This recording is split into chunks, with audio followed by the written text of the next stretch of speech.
Mutane da dama na tambaya ta akan kes ɗin DCP Abba Kyari. To, akwai al'amura da dama, amma zan ɗauki zaman kotun da aka yi ranar Laraba, Alhamis, Juma'a, wato 19 ga wata, 20 ga wata da kuma 21 duk ga wannan wata na goma na shekarar 2022. Wannan zaman kotu da aka yi ya tabbatar maka da cewa Najeriya tana cikin matsala a ɓangaren tsaro. Dalili kuwa shine bayan da za a ce jami'an tsaro a tsakaninsu har ɗaya na jifan ɗaya da sharri kuma a ce za a zauna lafiya. Jami'an tsaro na NDLEA su ne fa suka yi ƙarar jami'an 'yan sanda a gaban kotu, wai cewa su wannan 'yan sanda wai sun kama mutane masu safar koken, kuma wai sun rage wani koken ɗin a ciki kafin su gabatar da NDLEA. Jama'a ko da haka ne ya kamata a ce sai mutane sun ji, ya kamata a ce sai tsakaninsu. To balle ma gaskiya ta bayyana ba haka ba ne. Shi ɗaya daga cikin waɗanda suke shigo da wannan koken ya bayyana komai a gaban kotu, inda ya tabbatar da mai shari'a a cikin tambayoyi da ake masa, wanda lauyan DCP Abba Kyari ne yake masa tambaya yana ba da ansa. A cikin tambayoyin ya tabbatar da cewa shi yana shigo da koken kuma daga ƙasar Brazil ake turowa zuwa ƙasar Ethiopia, daga ƙasar Ethiopia kuma su je su karɓo su shigo da ita Najeriya ta airport ɗin Enugu. Suna shigo da ita ne salin alin, saboda kafin su shigo za a ɗauki hotonsu a tura wa jami'an NDLEA da suke aiki a airport na Enugu. Don haka da sun zo kawai za su wuce ne salin alin. Har ya ba da labarin ma yanda da ya shigo ma wani jami'in NDLEA ya rako shi har waje, har ya ɗauki 10,000 ya bashi a matsayin kuɗin Happy New Year, bayan kuɗin da wancan ogan nasu yake biyan su jami'an NDLEA kenan bara gurbin su da suke aiki a airport ɗin Enugu. Bayan fa sun fito waje ne salin alin za su tafi, tukunna 'yan sanda suka kama su, 'yan sandan IRT, yaran DCP Abba Kyari karkashin jagorancin ASP James Power. Kuma bayan 'yan sanda sun kama su, sun yi wa 'yan sandan tayin cin hanci na kuɗaɗe manya. 'Yan sanda suka ƙi karɓa, suka ce za su haɗa musu da koken ɗin da suka kama da kuɗaɗe su suke su. 'Yan sanda suka ce ba zai yiwu ba. Ƙarshe 'yan sandan suka kamo hanya suka zo Abuja da su, suka yi musu bincike, suka kira 'yan jarida, aka yi interview da su, suka tabbatar da cewa ga yanda suke shigowa, suna shigo da wannan koken da taimakon NDLEA na airport ɗin Enugu. Aka ce to shikenan, su jami'an 'yan sanda kenan a tura wa hukumar NDLEA wannan kes ɗin, duk da cewa mu ma a cikin mu akwai anti-narcotic, amma a tura NDLEA saboda kes ɗin na gida ne, su yi wa yaran su magana ko su hukunta su kuma su hukunta waɗannan masu laifin. Sai aka tura kes ɗin wurin NDLEA. Wasu kuma ana kai musu kes ɗin, wai su ba su kama ba, hasali ma yaran su ne ma suka taimaka a kauce da koken ɗin. Wai amma ana kawo suka ce a'a, ai koken ɗin ba haka yawanta yake ba, ai 'yan sanda sun rage. Maimakon su yi godiya, su ƙara samun haɗin kai, kuma su yi masa alƙawarin cewa kuma 'yan sanda duk lokacin da muka kama makamai ko muka kama wani ɓata garɗan ta'adda wanda kes ɗin irin naku ne, za mu kawo muku, mun gode. A ƙarshen ƙarshe abin da nake so nuna mana shine DCP Abba Kyari baya kan aiki a lokacin da aka kama waɗannan masu laifi, domin shi wannan shaida ya tabbatar da cewa shi bai ma taɓa ganin DCP Abba Kyari ba, kuma DCP Abba Kyari ba shi da alaƙa ma da kes ɗinsa na koken. A gaban alƙali wannan mutumin ya faɗa haka, kuma wai shaida ne fa shi da NDLEA in ta kawo a matsayin ya tabbatar da cewa DCP Abba Kyari mai laifi ne. Sai ce wallahi shi bai san DCP Abba Kyari ba, bai ma taɓa ganin shi ba. Da ya gan shi ma a cikin kes ɗin, shi mamaki ma ya dinga yi to me ya kawo DCP Abba Kyari. Saboda waɗansu mutane kawai tsiraru suna so su ɓata DCP Abba Kyari suna so su hana shi aikin da yake yi na bada tsaro, kawai suka jona suka ce har da shi don sun ga baya kan aiki a lokacin. Shi kenan aka zo ana tsare shi kusan shekara ɗaya kenan, kusan shekara ɗaya ana tsare da bawan Allah haka kawai. To ku tuna ba, su waɗannan fa wanda suka shigo da koken tun a zaman kotu na 4 da aka yi, a hukumar NDLEA ta nemi alƙalin da suka shigar da wannan ƙaran cewa a sassauta waɗanda suka shigo da koken ɗin hukunci, a sassauta musu hukunci. A ƙa'ida shekara 23 ne za su yi a gidan yari,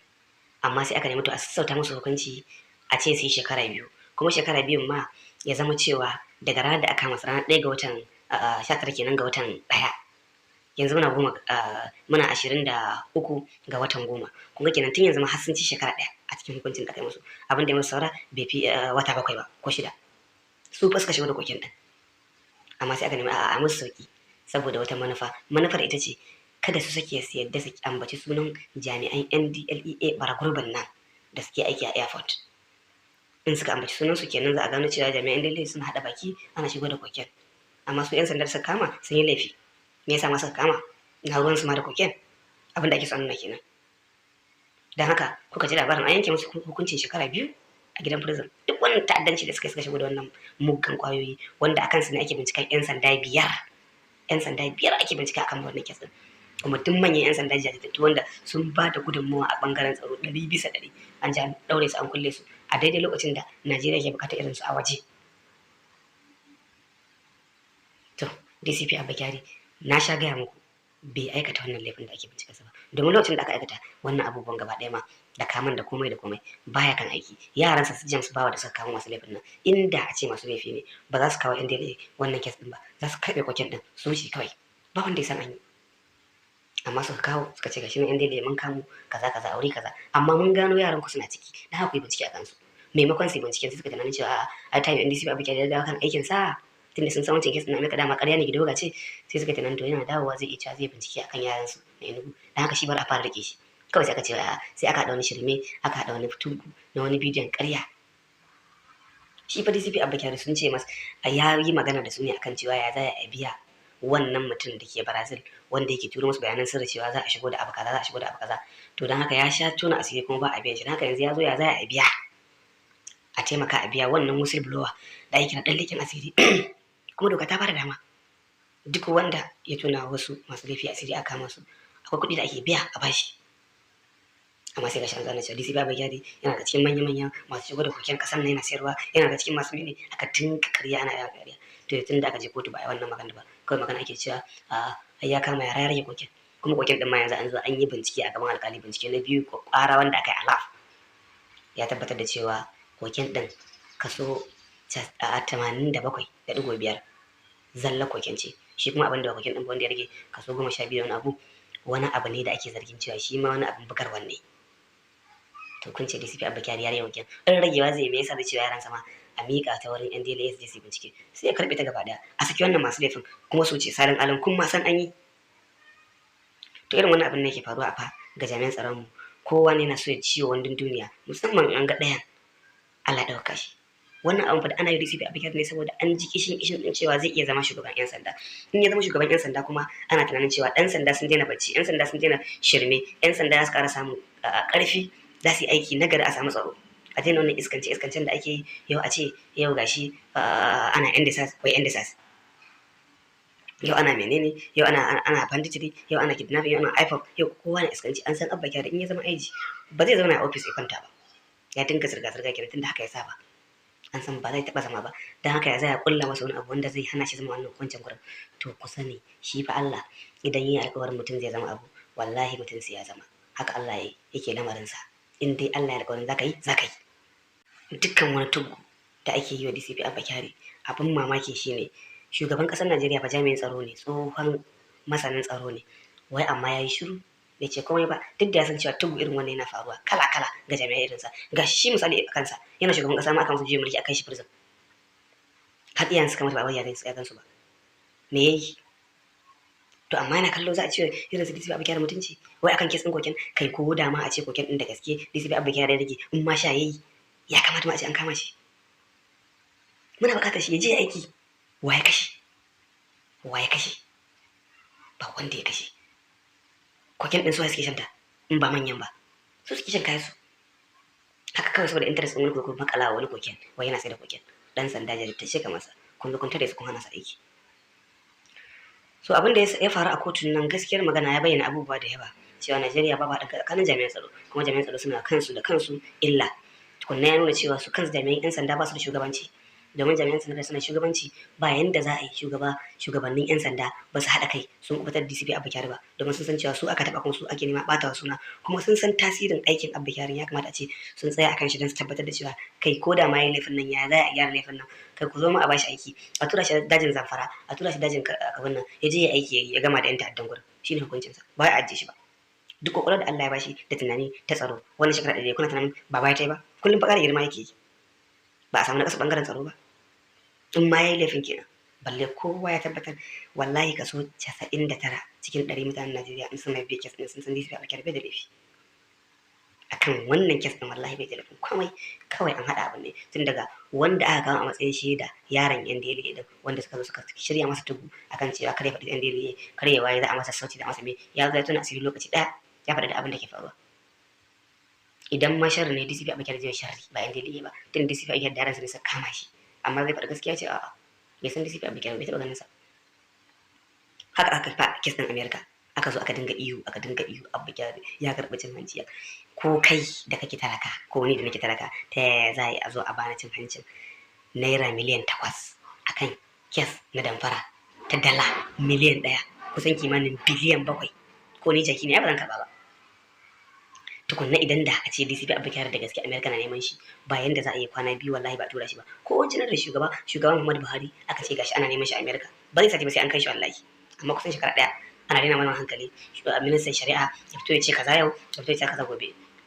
shugaban yan sanda a tambaye shi ce kaza shugaban security advisor ba ma magana akai ministan yan sanda shiru to ba komai mu muna yi muku kyakkyawan zato musamman shugaban yan sanda musamman ministan yan sanda musamman shugaban Muhammadu Buhari musamman ministan shari'a mu a tunanin mutanen kirki ne ku domin mun yadda shugaba Buhari ko mun yadda cewa zai dauko bara bai sa ba amma abin da muke tambaya shine menene yasa kuka kasa daukar matakin da ya kamata na gaskiya da adalci ku sani ba mulkin duk za ku sauka a cikin ku ba wanda zai maimaita shekarun da ya kan mulki babu shi ko rabi ba wanda zai maimaita ko sabon gwamnati aka karba shi wani abu ba za a bashi irin wancan da same position ba. To me yasa zaka bata ranka da tsalle kana ma'aikaci da ake ganin ka da mutunci ku haɗa kan jami'an tsaro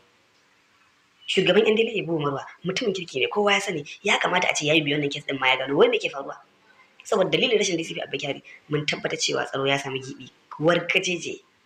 wanda kuma hukumar yan dole ba ta sai mai gurbin sa ba tunda ba ku isa mana aikin da wanda yake yi gashi na taimakon ba me yasa za ku kama shi beli ma kun hana a bada shi duk da cewa kes din na beli ne beli kun iko bari a baya ku duba dai yanda yan ta'adda suke iskancin sa ga dama a ƙasar nan amma da sun zo sun ce sun tuba sai ka ji an yafe musu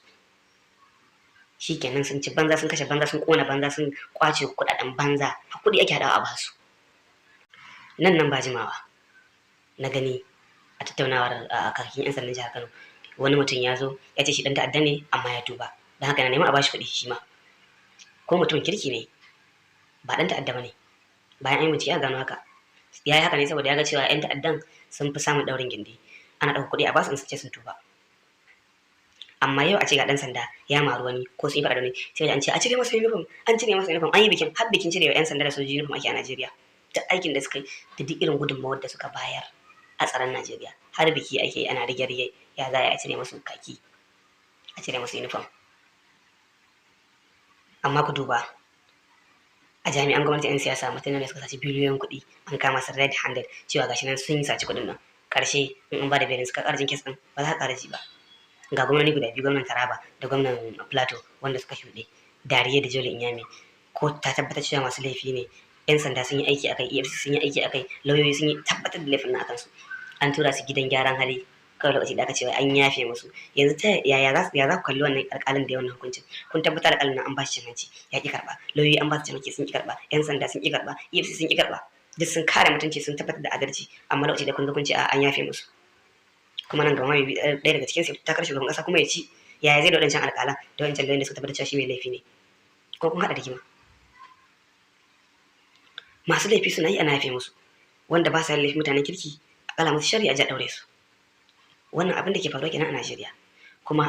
babban abin da ya mana illa a Najeriya shine kabilanci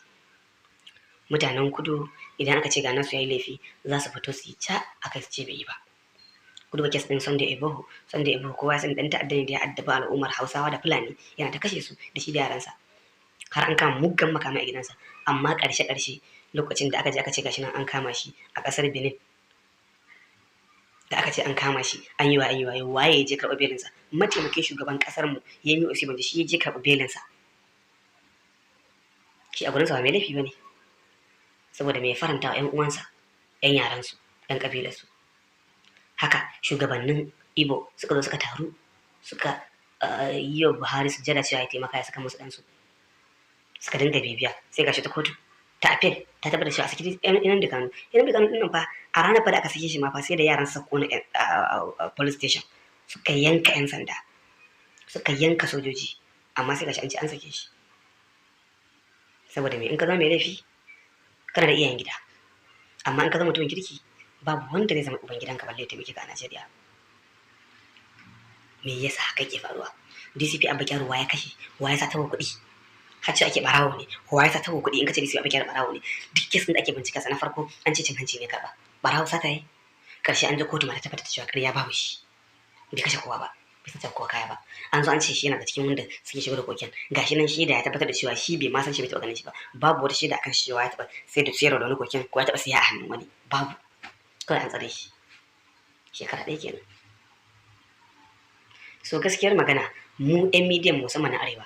mu muke cuta kanmu da kanmu. Za ga mutum yana da followers 100,000 kaza miliyan 1 da kaza, amma bai iya tallata manufofin mutanen yankinsa ba, bai iya tallata kare interest mutanen yankinsa ba. Har Allah ma ke a fito da wani laifi na mutanen yankinsa ya fito shi ma ya haɗa a zaga. Su kuma sai abokan zaman mu in mutumin sai ya laifi su boye mu boye, mu kuma namu idan aka ce ana zargin sa ko da mu tabbatar ba sai mu tada. Kwanan nan abin da ya faru kenan kan kes din Polaris Bank, kawai saboda musulmi ya sai Polaris Bank dan arewa aka dinga yada cewa ya hana sallah ya waiwai, ba mu san tushen labari ba, mu zo mu ta yada muna tabbatarwa. Allah ya kiyaye, Allah ya ba mu zaman lafiya, Allah ya ba mu zaman lafiya, Allah ya kare mu a duk inda muke. Ya kamata jama'a ku fito ku dinga yin magana akan irin waɗannan abubuwan, ba a tsoro bane, ba magana tsoro. Mutuwa yanzu ko kana aikin ka za ta tsarce ka.